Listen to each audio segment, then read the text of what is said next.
네, 이민 단속이 강화되면서 시민권자와 합법적인 거주자들마저도 체포되거나 심지어는 체포된 후에 막 폭행당하는 또는 체포되기 직전에 막 폭행당하다가 뭐 도망가거나 뭐 이런 상황이 계속 발생하고 있는데 이게 합법이다라는 그런 판결이 나와서 지금 논란이 되고 있습니다. 워싱턴 포스트에 따르면 일리노이주 위키건에서 태어난 시민권자인 이제 몇 가지 예를 전해드리는 겁니다. 시민권자인 올해 15살의 디에고 로살레스라는 소년이 있었습니다. 이 소년은 최근에 학교에 가려고 등굣길 버스를 기다리던 중에 군복을 입고 마스크를 착용하고 방탄복을 입은 이 3명의 백인 남성 이민단속 요원들이 자신에게 막 달려오는 것을 보고 무서워서 막 도망갔습니다. 무조건. 하지만 로살레스는 이후 요원들에게 붙잡혔고요. 그러자 로살레스는 외쳤습니다.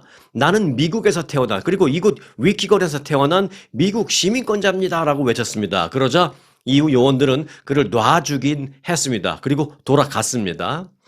자, 연방 대법원은요, 최근 이민 단속 요원들이 피부색을 이유로 체류 신분 판단을 하면서 그렇게 사람들을 멈춰 세우고 체포하거나 질문하거나 하는 것을 합법이라고 판결을 내려서 지금 합법적인 그런 길을 열어 주었습니다. 피부색, 인종 뭐 등등을 이유로 그렇게 질문을 하거나 불신검문하거나 심지어는 체포하는 것도 합법이다라는 길을 열어준 겁니다. 자, 연방 요원들이 그러면은 그렇게 불신검문할 수 있는 요소가 몇 가지나 될까요? 연방 대법원이 이렇게 합법이라고 해준 것이 4개로 지금 규정이 되어 있습니다. 첫 번째는 인종, 두 번째는 언어, 세 번째는 직업, 네 번째는 장소입니다. 자, 여기 두 번째에 들어간 언어. 이거는 사실 우리 한인들에게도 상당히 해당될 수 있는 거기 때문에 좀 조심해야 되는 그런 생각이 듭니다.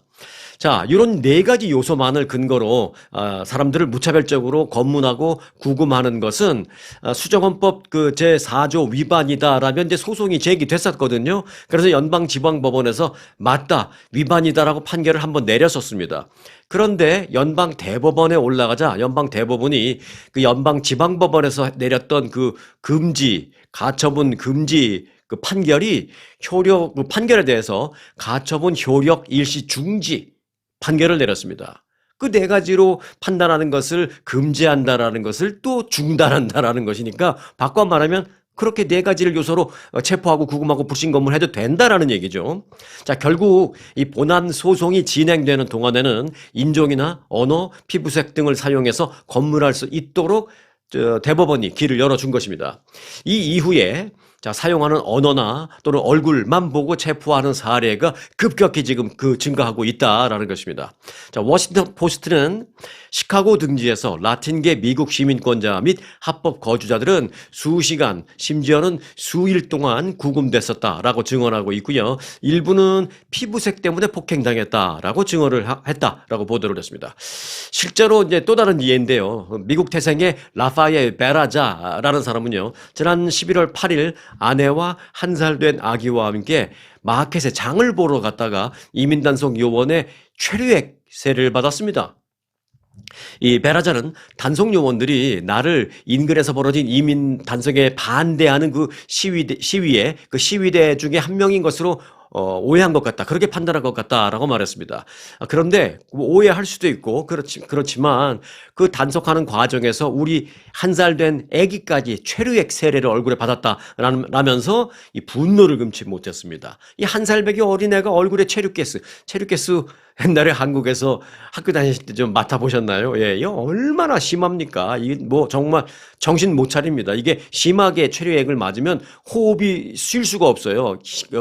여기 그 목에 저는 이제 군대에서 화생방 훈련을 받았는데 화생방 훈련이라고 그래서 뭐 굉장히 과학적인 뭐 첨단 어떤 훈련을 받는 줄 알았더니 그게 아니라 그냥 창고 같은 데다가 한 10명 몰아넣고 거기서 그냥 체류가스를 뿌려버립니다. 이거 그리고 이제 마스크를 썼는데 방탄 마스크를 이제 벗으라고 합니다.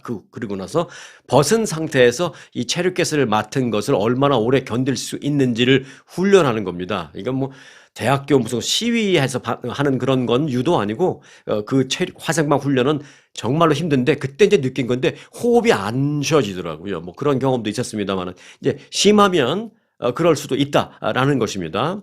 자, 1살짜리 애는 얼마나 이게 위험했겠어요. 그래서 결국 아기는 병원으로 급히 옮겨졌고요. 그 의사는 이 아기를 보더니 이 1살짜리 어린 아이에게 체류액이 뿌려진 사례를 내가 치료해 본 적이 없다라고 하면서 급하게 이 독극물 통제 전문가를 불러서 같이 치료하는 그런 일까지 있었다라고 했습니다. 또 미국에서 태어난 63살의 이게 또 다른 예입니다. 라틴계 소셜 워커도요. 지난 10월 퇴근길에 이민 요원에게 체포돼서 24시간 동안 구금됐다가 다음날 풀려났다라고 증언을 했습니다. 자, 그런데요. 이렇게 얼굴만 보고 또는 그들이 사용하는 언어만 듣고 이렇게 마구잡이로 잡아가는 게 과연 합법인가 하는 생각이 듭니다만은 일단 지금은 이게 가능합니다. 연방대법원은 앞서 말씀드렸다시피 이 불법 체류자가 많은 그 지역적 특성을 고려할 때 인종이 그 단속을 하는 데 있어서 하나의 요소가 될 수 있다라고 이렇게 합법적인 길을 열어주었기 때문입니다. 인종뿐만이 아니라 언어도 마찬가지고요. 자, 합법적 거주자가 그러면서 연방대법원은 이렇게 말했습니다. 잘못해서 잘못 판단해서 합법적 거주자가 잡혀갈 수도 있지만 그 합법적 거주자가 잡혀가서 겪을 수 있는 그런 불편은 신원을 확인한 후에는 해소될 수 있는 소위 말해 그런 일시적인 것이기 때문에 가능하다. 이렇게 판단을 내린 것입니다. 때문에 한인들도 이민 단속 요원들이 있는 곳에서 한국말로만 계속 얘기하고 뭐 그러고 있다 보면 자칫 잡혀갈 수도 있지 않을까라는 그런 우려스러운 분석이 제기되고 있는 겁니다.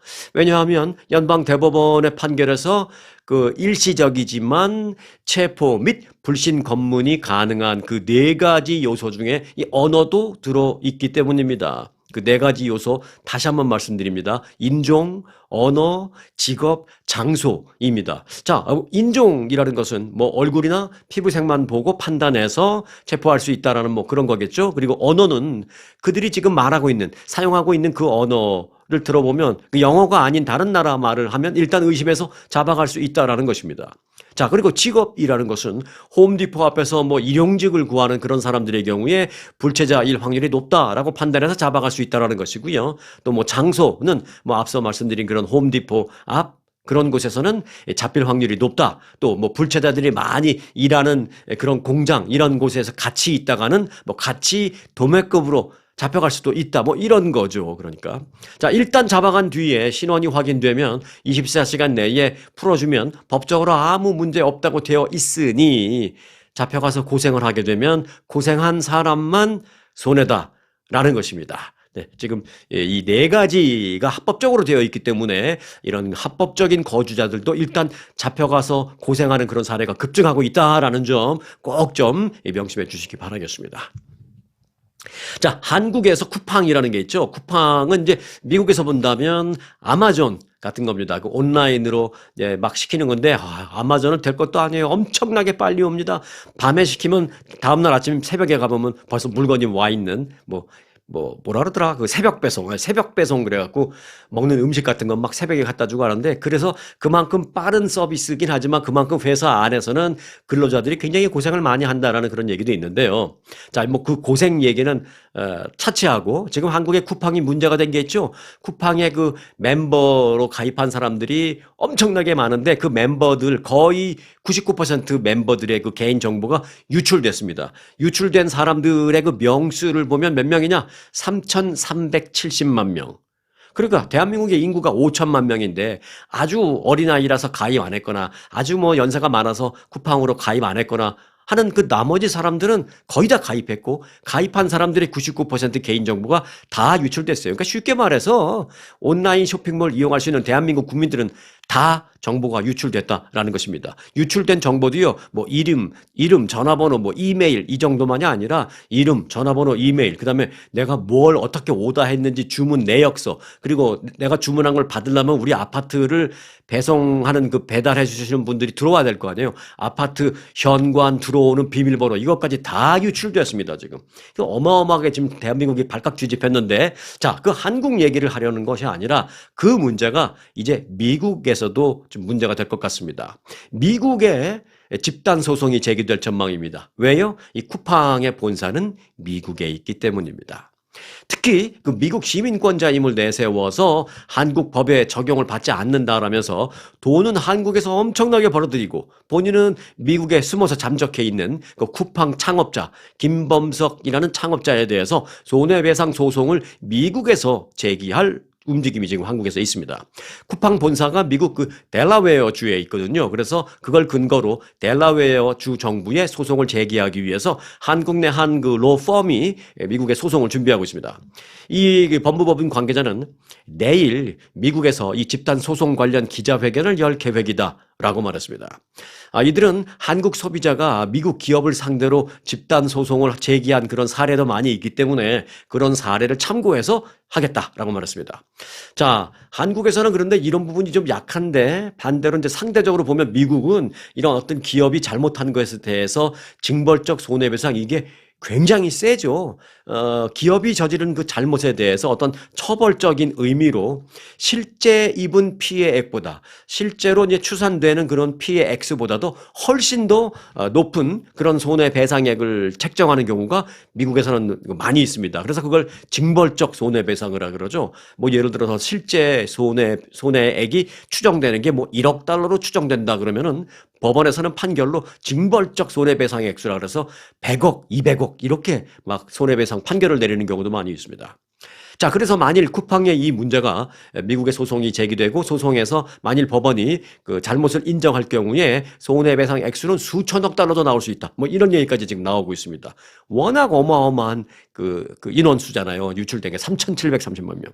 소송 참여자도 지금 빠르게 늘고 있습니다. 소송을 맡은 그 법무법인의 관계자는 피해자들이 가입한 그 온라인 카페가 있는데 나도 피해를 입었고 뭐 피해 입은 사람은 3,730만 명이니까 뭐 나도 피해를 입었고 나도 소송에 참여하겠습니다라고 막 가입한 사람들이 하루 만에 60만 명으로 늘어났다라고 합니다. 이거 뭐 몇백만 명 이상, 뭐 1,000만 명 이상도 이 손해배상에 참여할 가능성은 매우 높습니다. 그렇다면 미국에서 이 징벌적 손해배상 액수가 얼마나 나올지 정말 천문학적인 숫자가 나올 것 같다라는 판단입니다. 한국 쿠팡의 이 개인정보 유출 사태가 이곳 미국으로 불똥이 튀게 생겼습니다. 자, 앞으로 이 미국에서요, 이 풋볼이 없어질지도 모르겠습니다. 뭐 정확히는 풋볼이라는 스포츠가 없어지는 게 아니라 풋볼이라는 용어가 다른 걸로 바뀔지도 모르겠습니다. 트럼프 대통령이 국제축구연맹 이 FIFA로부터 FIFA 평화상을 지난 금요일 날 받았잖아요. 그 FIFA 평화상을 받은 직후에 이런 말을 했습니다. 미국에서 풋볼이라는 용어가 바뀌어야 될 것 같다. 이렇게 말했습니다. 트럼프 대통령은 지난 금요일 워싱턴 DC 케네디 센터에서 열린 2026 북중미 월드컵 조 추첨식에서 미국에서도 축구를 사커가 아닌 세계적으로 널리 쓰이는 풋볼로 바꿔 불러야 한다. 이렇게 말했습니다. 그러니까 뭐냐면 지금 우리가 말하는 그 풋볼이 이 풋볼이라는 용어를 내놔야 한다 그 얘기죠. 축구를 풋볼이라고 불러야 한다라는 것이죠. 그러면서 미국에 있는 그 풋볼 종목과 조금 충돌이 있어서 미국 사람들이 그 사커를 풋볼이라고 잘 부르지 않는 것 같다라며 미국에서 풋볼이라고 부르는 그 미식 축구는 사실 진짜 풋볼이 아니다라고 지적하기도 했습니다. 따지고 보면 뭐 맞는 말이죠. 그 미국 풋볼 잘 아시죠? 발로 차는 거는 그 전문 키커가 마지막에 그 1점이나 3점 따기 위해서 그 저쪽 상대 골문 앞에서 한번 차는 거. 그거 외에는 찰 일이 없습니다. 거의 다 손으로 합니다. 손으로 던지고 뛰어가서 받고 또 손으로 던지고 뛰어가서 받고 그리고 터치다운도 손으로 하잖아요. 터치다운도. 발로 하는 게 아니고 거의 손으로 하는데 왜 풋볼이라고 부르는지 모르겠어요. 핸드볼이라는 종목이 있어서 그렇게 됐는지는 모르겠습니다만은 그래서 미국에서 사실 이 아메리칸 풋볼이라고 하기도 하죠. 일각에서는 이 아메리칸 풋볼을 다른 이름으로 대처하고 풋볼이라는 용어를 그 축구에 내줘야 한다. 이게 이제 트럼프 대통령의 지난 금요일 얘기였습니다. 전 세계 대부분의 국가에서 지칭하는 축구와는 다른 개념으로 미국에서 이제 풋볼을 부르고 있죠. 이 때문에 오랫동안 이 사커와 풋볼, 이 명칭 논쟁이 사실은 미국에서 있었던 것도 사실입니다. 그래서 이제 일각에서는 그럼 구분을 하기 위해서 미국의 그 NFL 풋볼은 그냥 아메리칸 풋볼이라고 부르자. 뭐 이런 얘기도 있습니다만은 트럼프 대통령은 풋볼이라는 그 용어를 내줘. 뭐 그런 이제 취지의 얘기를 한 겁니다. 자, 트럼프 대통령의 이번 그 풋볼 명칭 발언으로 인해서 미국의 프로풋볼 NFL은 1922년부터 지금까지 쫙 싸우던 그 명칭을 유지해 왔었습니다만은 100여 년 만에 이 종목의 이름을 바꿔야 할지 모르고 또 100여 년 만에 이 미국 프로풋볼 NFL 또 그 협회 이름을 바꿔야 할지 모른다라는 그런 분석이 대두가 됐습니다. NFL이 아닌 거죠. 그렇게 되면 내셔널 풋볼 리그 해서 NFL인데 풋볼이라는 이름이 없어지면 뭐 예를 들어서 내셔널 핸드볼 리그로 바꾸면 NHL로 되든지 뭐 NHL은 또 하키네. 그러니까 또 안 되는군요. 뭐, 그래서 다른 이름으로 바뀌면 NFL에서 F가 다른 걸로 좀 바뀌어야 될지도 모른다. 그래서 100년 만에 풋볼 명칭이 바뀔지도 또 풋볼 협회의 리그 이름도 바뀔지도 모르겠다라는 그런 분석이 현재 대두되고 있습니다. 자, 미국의 엔지니어들이요, 프리웨이에서 주행하는 그 대형 전기 트럭을 무선으로 충전시켜주는 획기적인 기술을 개발했습니다. 달리면서 충전이 되는 겁니다. 그러니까 배터리를 충전해서 도로에 나올 이유가 없다라는 것입니다. 충전 안 된 그런 배터리 갖고도 도로에 나오면 바로 되는 겁니다. 전기 자동차가 달리면서 도로에서 충전을 하는 시대가 열리게 될지 주목됩니다. 퍼듀 대학의 연구진은 인디애나주 웨스트 라파에트 지역 52번 프리웨이 약 400m 구간에 그 도로 밑에다 무선 전력 전송 시스템을 설치했습니다. 그 콘크리트 밑에 설치해서 시험 주행을 했습니다. 이번 시험 주행에서 특별히 그 개조된 대형 트럭이 거기에 맞는 트럭인 거죠. 주행 시험을 했는데 그 코일 시스템에 설치된 도로 위를 400m를 약 시속 65마일 속도로 주행을 했습니다. 성공적이었습니다. 이 과정에서 이 트럭은 190kW의 전력을 실시간으로 소모했는데요. 이는 이 전력량은 일반 가정 약 100가구가 사용하는 전력량과 맞먹는 수준입니다. 같은 시간에 100가구가 사용하는 전력량. 그러니까 상당히 많은 전력량을 성공적으로 충전시켜 줬다. 뭐 그 얘기죠. 자, 그런 양의 전력을 도로에서 충전 계속 받으면서 400m를 달린 것입니다. 퍼듀 대학 연구진은 이 오랫동안 구상되어 온 개념이 실현 가능하다는 것을 확인했을 뿐만이 아니라 또 대중화, 확장 가능하다는 것도 확인했다. 이렇게 말을 했습니다. 자, 이번 시험 주행은 그 가장 무거운 상업용 트럭을 기준으로 맞춰서 시행을 했고 또 성공을 했기 때문에 가벼운 일반 승용차는 당연히 충전 가능 범위에 포함된다라고 밝혔습니다. 그래서 이 기술은 현재 특허 출원 중에 있습니다. 특허가 이제 승인이 날 건 뭐 당연할 것 같습니다. 성공했으니까 승인이 나면 이제 대중화시키는 일만 남았는데 차를 거기에 맞게 만드는 건 어렵지 않습니다. 다만 문제는 이제 도로마다 그 밑에 그걸 깔아야 하는데 그게 과연 얼마나 그 현실성이 있을지, 얼마나 경제성이 있을지 이제 이 부분이 관건이다라는 것입니다. 아니면은 어떤 특정 지역에만 이렇게 해도 될 것이고 또는 특정 시 또는 특정 시의 특정 구역, 예를 들어서 뭐 다운타운 뉴욕이라든지 다운타운 샌프란시스코 아니면 뭐 LA의 다운타운 특정 지역 이런 식으로는 할 수 있을 것이다. 뭐 그렇게 지금 현재 얘기는 나오고 있는 그런 상황입니다. 여하튼 정말 눈 뜨면 새로운 기술이 발달되고 있는 뭐 그런 상황입니다. 자, 지난 주말에 공개된 미국의 대중국 전략이라는 그 보고서가 있었는데요. 그 보고서에 매우 좀 어찌 보면 좀 충격적이고 어찌 보면 좀 생각해 볼 부분이 많은 그런 내용들이 좀 있었습니다. 그래서 미국의 그 국가 안보와 외교 전략에 관련된 근본적인 변화가 지금 감지되고 있습니다. 이 공개된 전략서는 중국에 대해서 경제적 경쟁자 라고 표현을 하면서도 동시에 뭐라고 표현했냐면 잠재적 파트너 이렇게 표시를 했습니다. 중국에 대해서 경제적인 면에서 경쟁자이면서 궁극적으로는 잠재적인 파트너다라고 표현을 했습니다. 중국에 대해서. 이 전략서는 부유한 미국의 동맹국들에게는 또 해당 지역의 안보 책임을 그 동맹국들 니네들이 좀 알아서 해라고 좀 넘기는 그런 부분도 있고 그래서 이제 미국은 이제 미국 주변의 일에만 집중을 하겠다라는 입장을 공식적으로 문서화했습니다. 이 새로운 안보 보고 전략서는 미국 경제를 위해서 대만 해협의 그 안정이 필요하다라고 판단을 하지만 거기에 대해서 미국이 지금보다 더 역할을 하기보다는 한국이 역할을 확대해 줄 것 등등을 요구하고 있는 것이 상당히 좀 눈에 띄는 그런 대목입니다. 현재 한국과 미국이 그 방위비 분담금 등 소위 그 동맹 현대화를 위해서 협상 중에 있거든요. 그래서 아무래도 이제 그 대만 문제를 한국이 좀 더 역할을 해라 이런 부분을 이제 부담을 주면서 이제 이후 이제 주한미군 재배치에 대한 논의 뭐 한국의 방위비 증액 뭐 이런 것이 더 이제 논란이 협상이 가속화될 전망입니다. 그러니까 주한미군 재배치라는 결국은 이겁니다. 한국에 한 8만 5천 명 정도, 2만 8,500명, 2만 8천, 이래서 트럼프 대통령이 자꾸 8만 명이라고 하는구나. 저도 이해가 되네요. 2만 8,500명인데 저도 모르게 8만 명이라는 말이 툭 튀어나왔잖아요. 트럼프 대통령이 툭 하면 8만 명이라고 그러거든요. 주한미군이. 2만 8,500명인데, 이렇게 착각할 수 있구나. 네, 여하튼 2만 8,500명의 그 주한미군을 그 일부분을 이 대만 쪽을 방어하기 위해서 일본 저 남부로 좀 이동시키는지 뭐 그런 부분이 좀 논의되지 않을까? 그렇게 현재로서는 예측되고 있는 상황입니다. 트럼프 대통령의 장남 도널드 트럼프 주니어가 어제 우크라이나의 부패를 강하게 비판하면서 좀 충격적인 얘기를 했습니다. 미국이 우크라이나에서 떠날 수도 있다. 뭐 이런 말이죠. 그러니까 옛날에 그 한국 입장에서 본다면 그 전쟁 이후에 정말 미군이 한국을 지켜주는 것 때문에 참 여기까지 오지 않았습니까? 그래서 그때 미국이 떠난다 그러면 얼마나 우리가 막 가슴 떨리고 막 놀라고 그런 막 소문만 있어도 막 그런 적이 있었죠. 비슷한 겁니다. 우크라이나에서 미국이 손을 뗄 수도 있다. 이런 말을 했습니다.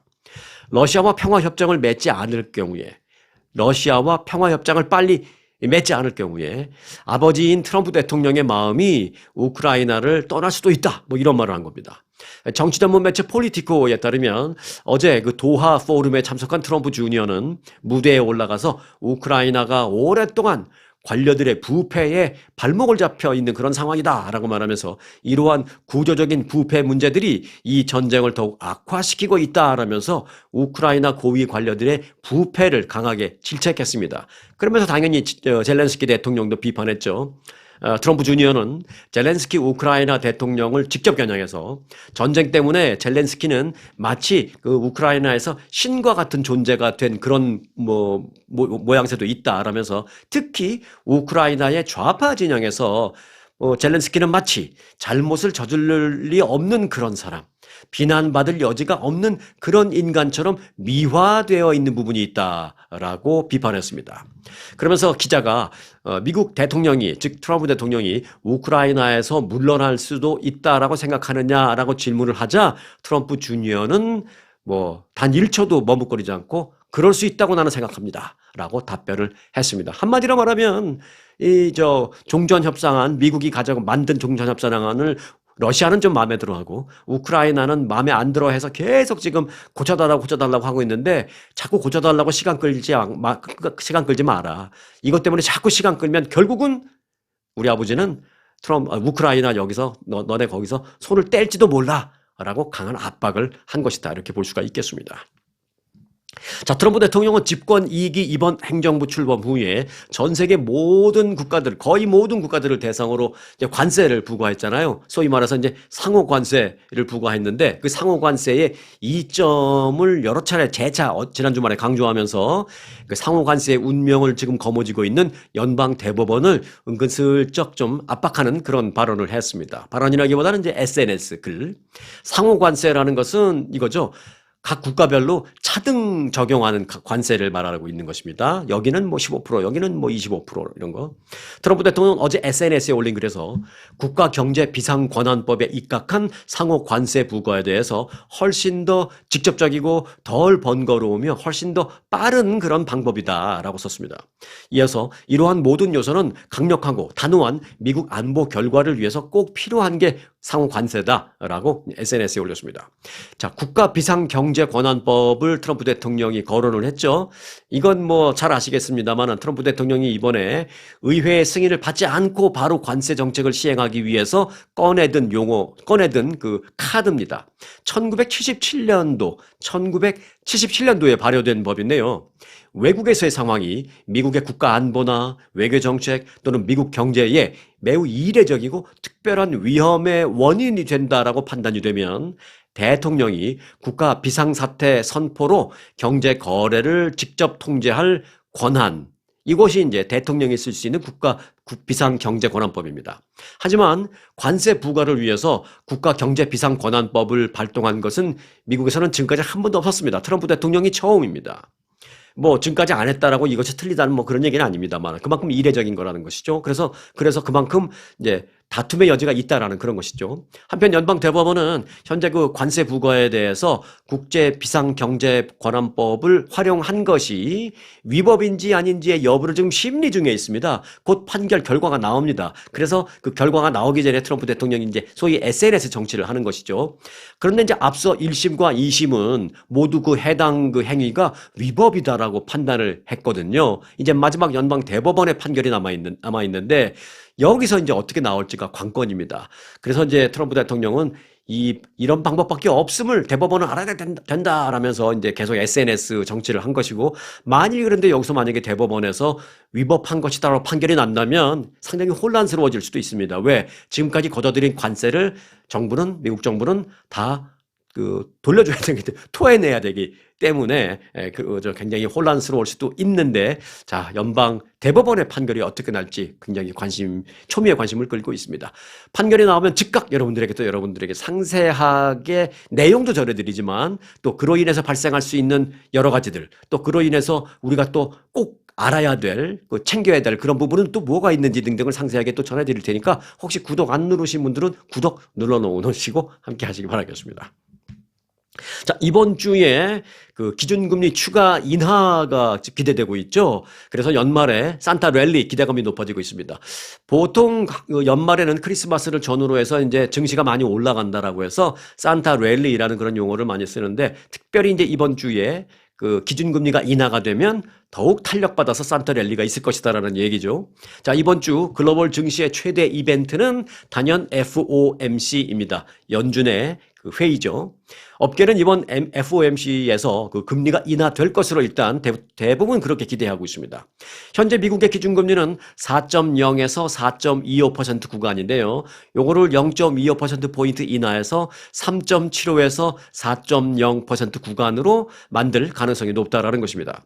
한편 이제 기준금리를 결정할 그 연준의 회의 FOMC는 언제 열리나? 네, 바로 내일 열립니다. 그래서 내일과 모레 이틀간 회의를 하고요. 그리고 모레 회의가 끝나자마자 바로 금리를 어떻게 한다라는 금리 발표가 있습니다. 또 이 발표 나면 또 여러분들에게 바로 전해드리겠습니다. 자, 미국의 젊은이들은 심각한 경제적 불안을 느끼고 또 민주주의 제도에 대한 어떤 신뢰가 붕괴됐다라고 지금 생각하고 있다라는 여론조사 결과가 발표되었습니다. 하버드대 연구소 조사 결과 미국의 30세 미만 젊은 층들은 경제적 그리고 사회적으로 심각한 압박을 받고 있는 세대다라는 분석이 나왔습니다. 연구소가 18세에서 29세 사이 그 미국 젊은 층들을 대상으로 실시한 여론조사 결과 미국이 잘못된 방향으로 가고 있다라고 답한 비율이 57%에 달했습니다. 중요한 건 절반을 넘어섰다라는 것이죠. 절반을 넘어섰다. 근데 절반을 넘어섰지만 57%, 그러면 올바른 방향으로 가고 있다라고 답한 사람은 그럼 43%냐? 아닙니다. 올바른 방향으로 가고 있다고 답한 사람은 13%밖에 되지 않았습니다. 나머지는 이제 무응답 또는 잘 모르겠다. 또 응답자의 64%는 미국의 민주주의가 지금 위기에 처해 있다라고 답변을 했습니다. 또 정치에 대한 불신도 젊은 층은 큰 것으로 나타났습니다.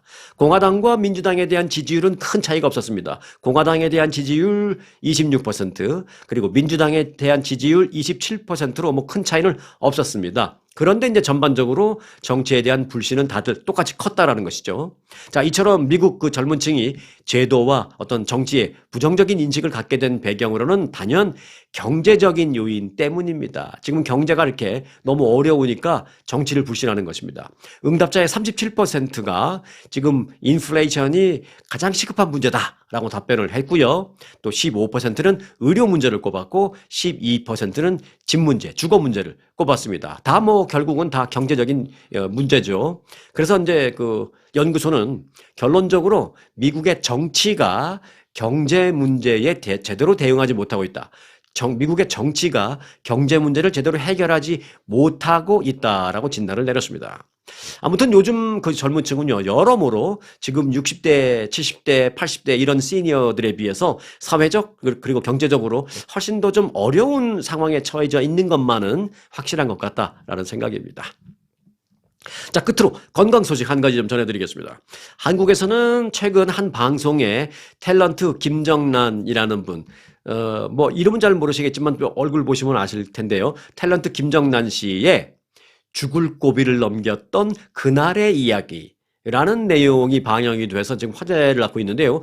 그 방송에서 김정란 씨는 최근에 미주신경성 실신으로 쓰러졌었다라고 밝혔습니다. 그래서 쓰러지면서 턱을 다친 이후에 건강을 챙기기 위해서 매일 먹는 음식이라는 것을 공개를 했습니다.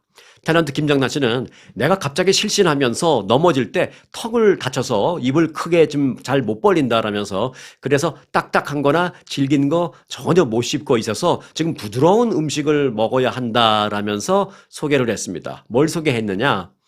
달걀 카레라는 걸 소개했습니다. 김정란 씨는 카레 가루가 몸에 좋지 않습니까? 그래서 강황이 몸에 좋다라는 건 누구나 다 알지 않습니까? 라면서 자신의 친한 친구 딸이 유학 생활 중에 자주 먹었다라는 그 달걀 카레를 소개를 했습니다. 자, 김정란 씨가 소개한 그 달걀과 카레의 그 건강 효능을 잠시만 좀 알아보겠습니다. 뭐 너무 잘 아는 얘기지만 뭐 리마인드 한다는 차원에서 한번 좀 들어보시기 바라겠습니다. 일단 달걀 카레라는 것은 뭐 간편할 뿐이라 영양 성분도 뭐 상당히 많은데 기본적으로 일단 달걀에는요 단백질, 뭐 무기질, 비타민 A, 비타민 B, 그다음에 비타민 D, E 등 인간의 생명을 유지하는 데에 가장 필요한 영양소가 가장 많이 골고루 들어있는 게 달걀이라는 것. 뭐 누구나 다 아시죠? 달걀 흰자와 노른자의 영양 효과가 뭐 조금씩 다르긴 한데요. 달걀 흰자에는 단백질과 필수 아미노산이 풍부하게 들어 있습니다. 그 달걀의 프로틴, 단백질은 인체의 근육을 형성하고 유지하는 데에 아주 필요하죠. 또 필수 아미노산은 간 기능을 개선하는 데에 아주 좋습니다. 또 달걀 노른자에는 섭취한 음식을 에너지로 바꾸는 역할을 하는 비타민 B12와 비타민 D 그리고 콜린 등이 많이 들어있어서 섭취 후에 에너지 증진 효과를 볼 수가 있습니다. 자, 그리고 카레 역시 영양이 풍부합니다. 포인트는 카레 안에 들어있는 강황이죠. 카레의 주 재료인 강황에 들어있는 그 커큐민은 특히 이제 치매를 예방하는 데 도움이 된다고 합니다. 커큐민은 그래서 한국에서는 막 고3 수험생들에게 1년 동안 매일 먹이는 그런 부모님도 계세요. 머리에 좋다고 해서. 네, 젊은이들 머리를 활발하게 만드는 것도 좋지만 이 치매 예방에 또 이게 그렇게 좋답니다. 보통 치매는 활성세포에 의해서 신경세포가 파괴되면서 발생을 하게 되는데 이 커큐민은 체내 활성산소 제거 효과가 뛰어나기 때문에 그래서 좋다라는 것입니다. 실제로 그 UCLA 연구에 따르면 인도는 다른 나라에 비해서 치매 발생률이 매우 낮다라고 합니다. 통계를 조사해 보니까. 그런데 그 원인을 찾아보니까 이 될 만한 이유는 딱 하나예요. 딱 하나. 바로 인도 사람들은 카레를 많이 먹는다라는 거 외에는 다른 나라 사람과 다른 게 없는데 그 카레 때문에 치매 발병률이 매우 낮은 거라는 이제 분석 결과가 나와 있습니다. 또한 싱가포르 국립의대 연구진은 60대 남녀를 대상으로 카레 섭취와 그 인지 기능의 그 상관관계를 분석한 것도 있는데요. 그 결과 한 달에 한 번 카레를 섭취한 노인은 6개월에 한 번 카레를 섭취한 노인보다 인지 능력이 손상될 확률이 절반 낮은 것으로 나타났습니다. 그러니까 한 달에 한 번이 아니라 한 일주일에 한 번이라면 더더욱이 좋은 효과를 볼 수가 있겠죠. 그러니까 뭐 한 달에 한 번, 6개월에 한 번이라기보다는 카레를 자주 먹는 사람은 카레를 거의 뭐 6개월에 한 번이니까 거의 먹지 않는 사람보다도 치매에 걸릴 확률이 절반 이하로 낮아진다. 뭐 이렇게 말도 표현할 수가 있겠습니다. 자, 달걀이야 어차피 뭐 매일 잘 챙겨 드실 테고요. 앞으로는 카레도 좀 신경 써서 자주 잘 챙겨 드시기 바라겠습니다. 아예 달걀 카레를 만들어 드시는 그런 분들도 많습니다. 탤런트 김정란 씨가 바로 그런 대표적인 예고요. 달걀과 카레를 같이 잘 섞어서 달걀 후라이처럼 그렇게 뭐 먹어도 좋다라는 그런 레시피도 있습니다. 특히 이제 먹고 난 뒤에 이렇게 달걀 카레 먹고 난 뒤에 속도 아주 편안하다고 합니다. 그래서 아침 식사로도 아주 든든하고 또 영양소도 그렇고 또 치매 예방에도 그렇고 그래서 아침 식사로도 이 달걀 카레가 제격이다라는 그런 분석도 많이 있는 상황입니다. 자, 달걀도 좋고 카레도 좋으니까 달걀 카레는 일석이조다라는 그런 생각이 들기도 합니다. 자, 오늘도 건강하게 하루 시작하시기 바라겠습니다. 오늘 영상 마치겠습니다. 아주 특별한 아주 즐거운 아주 기분이 좋은 아주 편안한 아주 행복한 아주 추억의 남을 같은 코스 같은 일정이라도 추억은 차이가 납니다. 고객 만족도 1등 아주 투어. 내 인생 최고의 순간 1등 여행 아주 좋은 아주 투어 아주 좋은 213-388-49